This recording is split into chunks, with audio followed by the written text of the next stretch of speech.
dia. Bom dia a todos. Eu sou o vereador Geraldo Celestino, presidente da Comissão de Finanças e Orçamento da Câmara Municipal de Guarulhos. Estão presentes aqui os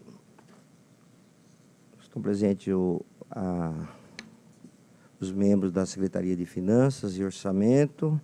Nesse momento, a Comissão de Finanças tem a honra de receber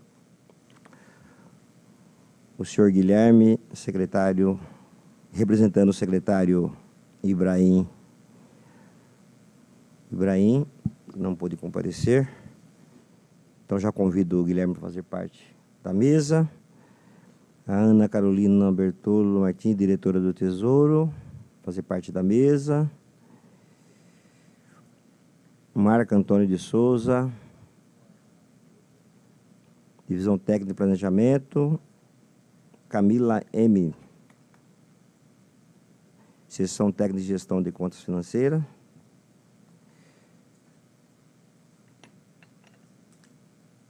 Por favor.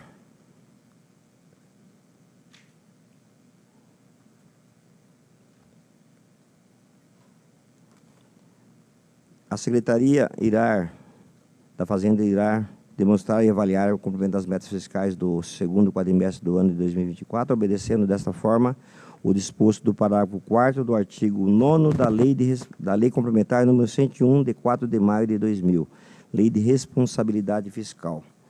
Após a apresentação, abrirei a palavra aos senhores vereadores que tiverem questões relacionadas ao cumprimento das metas fiscais. Os munícipes ainda poderão acompanhar o evento e fazer perguntas remotamente por meio da plataforma E-Democracia.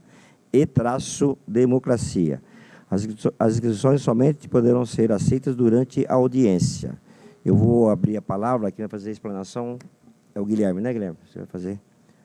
Eu vou abrir a palavra para o Guilherme e no final da apresentação estarão encerradas as inscrições. Então, a Comissão de Finanças e Orçamento é composta por esse vereador, presidente, vereador Tiago Surfista e vereadora Carol Ribeiro. Por favor, senhor Guilherme, pode fazer a explanação. Um bom dia a todos. Em nome da Secretaria da Fazenda, agradeço a presença e cumprimento aqui, nobre vereador, os assistentes de vereador e todos que nos acompanham. Vimos hoje apresentar o relatório de gestão fiscal do segundo quadrimestre, em atendimento ao que diz a Lei de Responsabilidade Fiscal. Como já é de costume, vamos começar falando das receitas. E aí, só um parêntese para a gente ter aqui em mente que no período, o IPCA, o índice que mede a inflação, acumulado em 12 meses foi de 4,24%, e o PIB do período 3,3%. Então, toda vez que a gente comparar valores de um ano com o outro, os valores aqui estão comparados em situação nominal, ou seja, sem a correção de inflação e PIB, mas é bom a gente levar em consideração esses parâmetros. O IPCA, por quê? Porque ele vai medir o aumento de preços de produtos e serviços ou a perda do valor de compra da moeda no período em questão, e o PIB porque ele vai mostrar a evolução econômica do país. E esse número de crescimento do PIB, 3,3, maior do que do trimestre anterior, que era 2,5, vai ser importante em algumas análises que a gente vai fazer logo à frente. Nesse primeiro quadro, a gente compara as receitas de maneira agrupada em receitas correntes e de capital do período até o segundo quadrimestre de 2023 com o mesmo período de 2024. A gente vê que as receitas correntes crescem de 3,9 bi para 4,3, um crescimento de 10,5%, acima de inflação e PIB. Já as receitas de capital crescem 152%, indo de 150 milhões para 380. À frente a gente vai ver o que explica esse crescimento tão grande das receitas de capital, mas já adianto que são aquelas operações de crédito, de CAF, de Desenvolve São Paulo, Finisa. Quando a gente começa a detalhar essas receitas, detalhando as receitas correntes em receitas de impostos, taxas e contribuições de melhoria, as receitas de contribuição, receita patrimonial, de serviços, transferências correntes e outras receitas correntes, a gente vai perceber aqui que nas receitas de impostos, IPTU, ISS, ITBI, a gente cresce 8,2%, acima também da inflação, indo de 1,3 bi para 1,5 no período.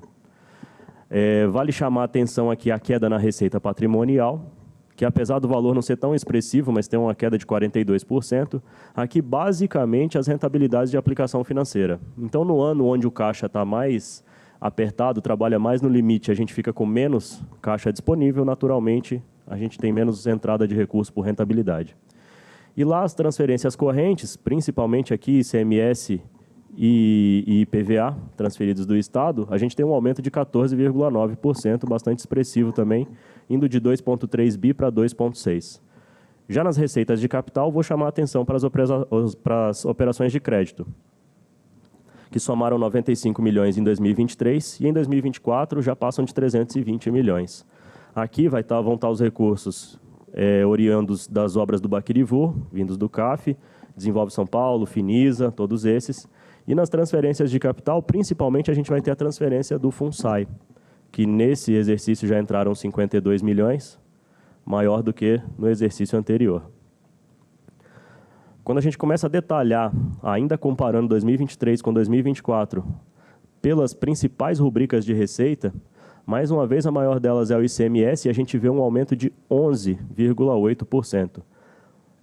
Muito desse efeito explicado ali por aquele PIB crescendo. Então, a gente vê a atividade econômica mais aquecida e isso vai influenciar diretamente nas receitas, tanto de produtos como de serviços. Então, a gente vai ver o ISS-QN também. Só que a gente vê o ISS-QN com um crescimento de 15%. Nesse ano de 2024, o ISS, que é arrecadado diretamente pelo município, crescendo 15%, ele vai muito além daquele crescimento de PIB ou de fatores macroeconômicos.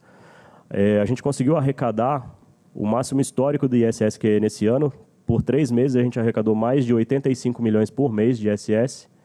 Então, vem em bom momento. O IPTU, com crescimento nominal de só 2,8%. Se corrigirmos pela inflação esse valor, a gente tem um decréscimo da receita de IPTU. E vou chamar a atenção, lá embaixo, para a dívida ativa de IPTU. A gente vê um decréscimo de 21%, e aí natural, porque no ano passado, nesse mesmo período, a gente tinha um PPI vigorando, que aumentou lá no ano passado essa receita da dívida ativa de IPTU, e esse ano, já com o efeito diluído, a receita é um tanto menor. Quando a gente compara agora as mesmas rubricas, as principais rubricas de receita do município, frente aos valores orçados na LOA, a gente vai perceber que, considerando passado 66% do ano, o ICMS já arrecadou 62%, o ISS 57%, chama atenção o IPTU, que por conta do efeito de sazonalidade, advindo da cota única, esperava-se que eles estivessem em melhor lugar nesse momento. Mudando agora para despesas, um primeiro quadro, assim como a gente fez nas receitas, olhando para elas bastante agrupadas, a gente tem uma variação de 23 para 24 no orçado inicial, indo de 6,2 bi em 23 para 6,7 bi em 24. O orçado atualizado de 6,9 vai para 7,2. E aí vou chamar a atenção para os valores empenhados, liquidados e pagos, mas em percentual. O orçamento de 24 é maior que o de 23, então, naturalmente, os valores empenhados, liquidados e pagos são maiores, mas quando a gente olha para o percentual, a gente vai perceber que a execução orçamentária de 2024 caminha em passo mais acelerado do que foi a de 2023. Então, nesse mesmo período de 23, a gente tinha pago, por exemplo, 46,8% do valor orçado, e nesse ano já pagamos 49,5% dos valores orçados. Quando a gente detalha as despesas em despesas correntes e de capital, e sejam as despesas correntes aquelas com pessoal e encargos, juros e encargos da dívida e outras despesas correntes, e as despesas de capital, os investimentos, as inversões financeiras e as amortizações da dívida, a gente vê que as despesas com pessoal evoluíram muito pouco, e aqui também, ou principalmente também, pelas vedações do período eleitoral. Sendo esse um ano eleitoral, ele tem vedações específicas, seja na lei eleitoral, seja na lei de responsabilidade, quanto à evolução de gastos com pessoal, e isso fez com que a gente evoluísse muito pouco nesse sentido. Outras despesas correntes, uma evolução de 7,2%, e já quando a gente olha nas despesas de capital, Naturalmente, como temos mais receitas de capital, as despesas de investimentos também evoluem. Aquelas lá da macrodenagem do Baquirivu, os asfaltamentos do Finisa e do Desenvolve São Paulo, que dão esse crescimento de 49,4%. Trazemos nessa tabela aí as despesas por órgão do Poder Executivo, ranqueadas dos maiores valores orçados atualizados por menores. E, mais uma vez, a Secretaria de Educação encabeça a lista, seguido de saúde, gestão, encargos gerais, obras. E a seguir, a gente vendo em gráfico, para ter noção, se na tabela não dá muita noção da dimensão, aqui no gráfico fica bastante claro o quanto essas principais secretarias acumulam nelas quase que o gasto total do município. Então, a gente já vai ver a Secretaria de Saúde tendo pago, nesse momento, 959 milhões, Educação, 991, Gestão, 512, porque aqui está agrupada praticamente toda a folha de recursos próprios do município, e encargos, com 513 milhões. Aí, depois disso, vão vir secretarias como Obras e Transportes, e as demais já em valor bastante reduzido. A seguir aqui, trazendo resultados fiscais, aqueles anexos do relatório resumido da execução orçamentária, a gente começa pelo resultado primário. O resultado primário vai ser a diferença entre as nossas receitas primárias e as nossas despesas primárias. E considerando as despesas aqui, a gente está falando em despesas pagas até 31/8/2024. A gente soma um total de 4,1 bi em receitas primárias no período, 4,174 bi em despesas primárias, que dá para a gente, da diferença de um pelo outro, um déficit primário de 74 milhões. Apesar de negativo, ainda está enquadrado na meta de menos 1,1 bi fixada na LDO de 2024. O resultado nominal, que na prática vai medir para a gente a variação da dívida fiscal líquida do município. Então, a gente vem de uma dívida consolidada em 31 de dezembro de 23 de 2,582 bi, e já em 31/8 de 24, 2,836 bi, um aumento de 9,9%. Porém, quando a gente olha para as deduções, a gente vai ver, por exemplo, uma disponibilidade de caixa aumentando bastante, demais haveres financeiros e restos a pagar se mantendo praticamente inalterado. Com isso, a dívida fiscal líquida, que em dezembro de 23 era de 1,941 bi, agora em 31 de agosto ela chega a 1,753, uma redução de 188 milhões. Ainda não atinge a meta da LDO, que é uma redução de 215, mas considerando que ainda tem 4 meses para que isso aconteça, é um resultado bastante possível e que se encaminha para cumprir a meta também. Quando a gente mostra em gráfico a evolução de resultados primário e nominal, a gente vai ver uma predominância recente de resultados primários positivos, ou seja, mais receitas primárias que despesas, e uma predominância de resultados nominais negativos em período recente, que vai mostrar a redução repetida da dívida ano a ano. Quando a gente vai olhar agora para o resultado previdenciário, a gente vai separar ele em dois cenários. O resultado previdenciário capitalizado, que é aquele proveniente do fundo capitalizado, aquele fundo que contempla servidores admitidos após setembro de 2000. Então, ele é um fundo que tem muito mais servidores na ativa do que aposentados. A grande maioria dos servidores desse fundo estão na ativa, e isso dá a ele, naturalmente, um caráter superavitário. Então, a gente vai ver que ele, em receitas correntes realizadas até o segundo quadrimestre, soma 263 milhões, sendo 81 milhões de receitas de contribuições dos segurados e receitas de contribuição patronal 121 milhões, a receita patrimonial de 48 milhões e receitas de aportes para déficit 11 milhões. Dá um total de receita de 252 milhões. E quando a gente olha para as despesas, a gente vai ver pagos em aposentadorias apenas 1,47 milhões, poucos aposentados até o momento nesse fundo, e 4,66 milhões em pensões por morte. Quando a gente faz a diferença entre as receitas totais e as despesas totais previdenciárias, a gente tem um resultado previdenciário positivo de 245 milhões. Quando a gente vai olhar na mesma análise, só que agora para o fundo financeiro, o que a gente vai perceber é um cenário inverso. O fundo financeiro daqueles servidores admitidos até setembro de 2000, A grande maioria dos que compõem esse fundo financeiro já estão aposentados, então a gente vai ver que uma contribuição dos ativos bastante pequena aqui, receita de contribuição dos segurados, 18 milhões, receita de contribuições patronais, 14 milhões, e lá nas despesas, quando a gente olha as despesas com aposentadorias, aqui já são 130 milhões, e pensões por morte, 24 milhões. Um total de receitas de 54 milhões, de despesas de 155 milhões, e isso dá um resultado previdenciário negativo de 100 milhões. Que significa o quê? Que o Tesouro Municipal foi obrigado a aportar esses 100 milhões nesses 2 primeiros quadrimestres. A seguir, os restos a pagar, aqueles que constam do anexo 7 do réu. Aqui a gente separa a situação em 2 cenários, os restos a pagar processados, ou seja, aqueles que tinham, ao final de 31/12 de 23, notas fiscais emitidas, atestadas e com notas de liquidações já emitidas. E no quadro abaixo vão ter os restos a pagar não processados, ou seja, aqueles decorrentes de contratos que estavam assinados, em execução, mas ainda não tinham notas fiscais emitidas ou atestadas, mas definitivamente não tinham liquidação emitida.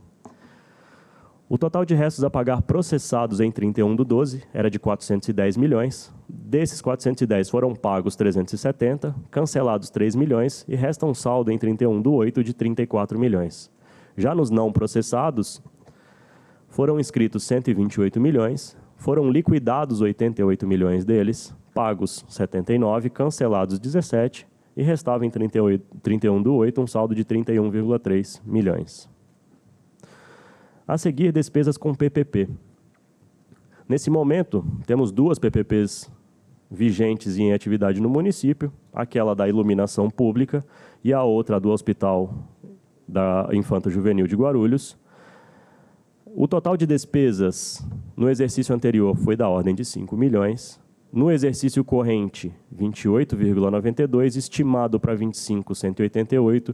Essa estimativa segue por diversos anos à frente, por questão de espaço aqui, resumimos apenas nesses primeiros. A ideia aqui, para cumprir a legislação, é que a gente não ultrapasse nem no ano vigente e nem em todos os posteriores analisados 5% da receita corrente líquida em despesas com PPP. Então, a gente vê que em 2023 era de 0,09, 24, 0,44, estimado para 25, 2,86, e esse número vai seguir até o final delas, mais ou menos na mesma ordem de grandeza, não ultrapassando os 3%. Olhando agora para os limites, o primeiro deles, limite de gastos com pessoal do Executivo.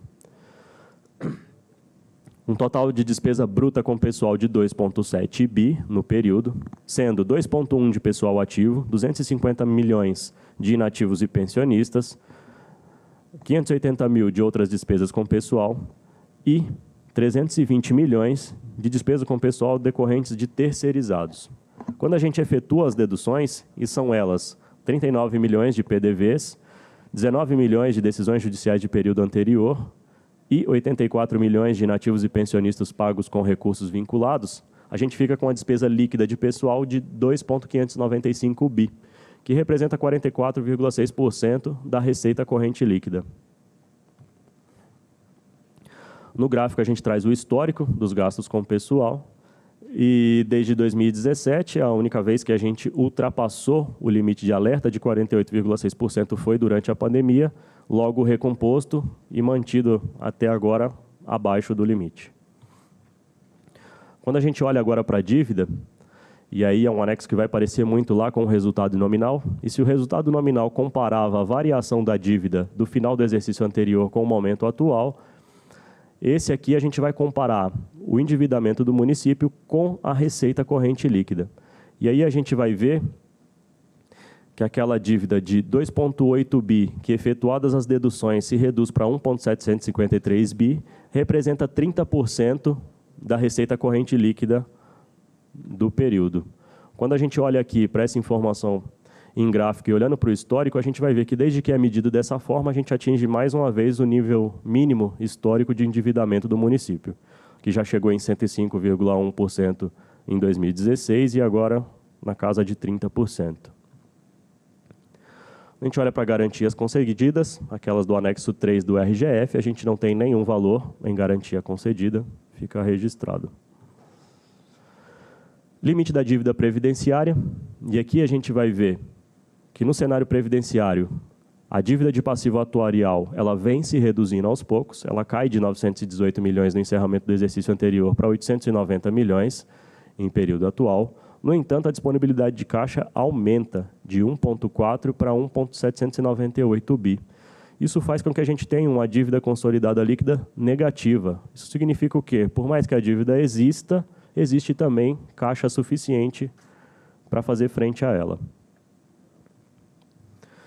Nos limites da operação de crédito, operações de crédito que têm vedações expressas aqui na lei de responsabilidade para ano eleitoral, a gente tem hoje, em operações de crédito, 320 milhões em operações de crédito contratuais, sendo 129 milhões em operações de crédito interna e 191 milhões em externa. Externa, o CAF, e as internas, Finisa, Desenvolve São Paulo e as demais. O total, esses 320 milhões, representam 5,5% da receita corrente líquida, abaixo dos 16% do limite imposto pela resolução do Senado Federal. Quando a gente olha aqui para os limites da educação, a gente traz aqui um gráfico com histórico e a gente vai ver que, no momento, até o momento, há aplicados 20,17%. Esses 20,17% são em despesas liquidadas, ou seja, aquelas que já foram executadas, já tiveram notas apresentadas, atestadas e foram liquidadas. Considerando que a gente já atingiu 80% do valor e ainda temos 4 meses pela frente, é de se esperar que esse valor ultrapasse com alguma folga os 25%, não sendo um problema atingir a meta nesse exercício. Já os limites da saúde, limite constitucional de 15%, aqui a gente está em 26,37%, bastante acima do limite, como já é de costume. Agradeço a atenção de todos e me coloco à disposição para esclarecer quaisquer dúvidas que restem. Obrigado. Anunciar a presença da vereadora Carol Ribeiro, que está aqui com a gente, a assessora Rosângela, da vereadora Carlinda. Tem mais algum assessor de vereador? Agradecer a presença de vocês. Não houve inscrições durante a explanação do Guilherme. Eu vou abrir para o senhor fazer as explanações, considerações finais. E, posteriormente, nós vamos encerrar a audiência. Mais uma vez, agradeço a todos, em nome da Secretaria da Fazenda, pela oportunidade de vir aqui e dar transparência a tudo aquilo que a gente executa durante o exercício, como é obrigatório pela lei de responsabilidade, mas também como fazemos questão de sempre de maneira transparente e clara e aberta, e da maneira mais acessível possível trazer essa informação, seja para os nobres vereadores, seja para a população que nos acompanha. Muito obrigado. Quero agradecer ao Guilherme. Em nome do Guilherme, eu agradeço toda a equipe da Secretaria da Fazenda aqui presente, a assessoria nossa, da Câmara Municipal, a TV Câmara e ao telespectador que acompanhou aí através do site, da plataforma E-Democracia. Se houve perguntas durante o debate, será respondido posteriormente. A assessoria fará resposta. Essa presente audiência estará registrada nos anais dessa casa e, posteriormente, será elaborada a ata da audiência e ficará à disposição aí dos munícipes que quiserem ter acesso. Então, como não há mais matéria a ser tratada, eu declaro encerrado a presente audiência do segundo quadrimestre do ano de 2024 da Secretaria da Fazenda. Obrigado a todos.